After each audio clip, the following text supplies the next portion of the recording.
இந்த சபையில் நிறைய படித்த பிள்ளைங்க இருப்பீங்க. உங்ககிட்ட நான் அன்பான ஒரு காரியத்தை கேட்டுக்கொள்ளுகிறேன்.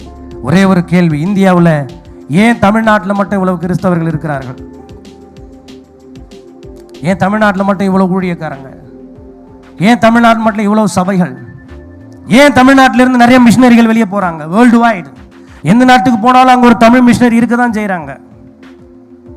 என்னைக்காவது யோசிச்சிருக்கீங்களா? ஏம்மா சிஸ்டர், ஐயா, உங்களுக்கு என்ன காரணம்? ஏன் தமிழ்நாட்டில் மட்டும் இவ்வளவு மிஷினரிகள் இருக்காங்க, இவ்வளவு ஊழியக்காரங்க இருக்கிறாங்க? நாளுக்கு நாள் சபைகளின் எண்ணிக்கை அதிகரித்து கொண்டே இருக்கிறது. ஏன் சொல்லுங்க, தயவு செய்து சொல்லுங்க.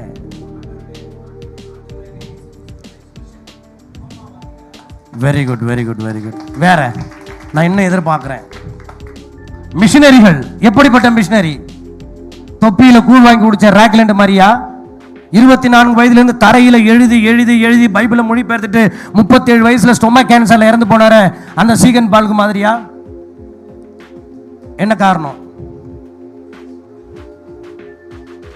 அது ஐயா முன்னாடியே சொல்லிட்டாங்க. நான் ஒன்று சொல்லட்டுங்களா?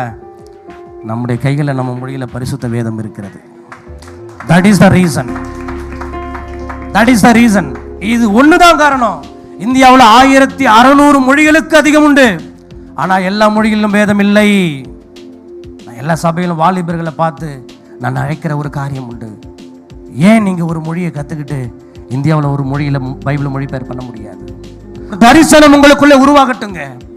ஒவ்வொரு மாதமும் நம்முடைய ஊழியங்களுக்காக, நம்முடைய சொந்த குடும்பத்திற்காக எத்தனையோ லட்சங்களை செலவழிக்கிறோம். ஏன் ஒரு குழுவை அமைக்க கூடாது? இந்த சபையில ஒரு கமிட்டி போட்டு அதுக்கு ஒரு லீடரை போட்டு ஒரு லாங்குவேஜை செலக்ட் பண்ணி அந்த லாங்குவேஜை கத்துக்கிட்டு அதுல ஏன் மொழியில வேதத்தை மொழிபெயர்க்க கூடாது? செய்யலாமா இல்லையா? அந்த தீமை இன்னைக்கு நான் உங்க மனசுல வச்சுட்டு போறேன். தயவு செய்து செய்யுங்க. நிச்சயமா உங்களால முடியும்.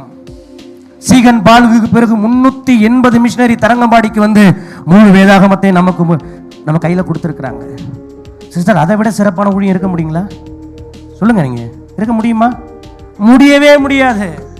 இன்னைக்கு தமிழ்நாட்டில் ரட்சிக்கப்படுகிற எல்லாருடைய கணக்கு யார் தலையில் எழுதப்படும் தெரியுமா? ஜெர்மானிய மிஷினரி சீகன் பால்கு மேல.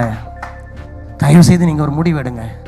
ஆண்டவருக்கு உங்களை ஒப்படைங்க. ஆண்டவரே, இந்தியாவில் ஏதாவது ஒரு மொழியை நான் ஒரு மொழியை கத்துக்க 6 மாசம் போதும்.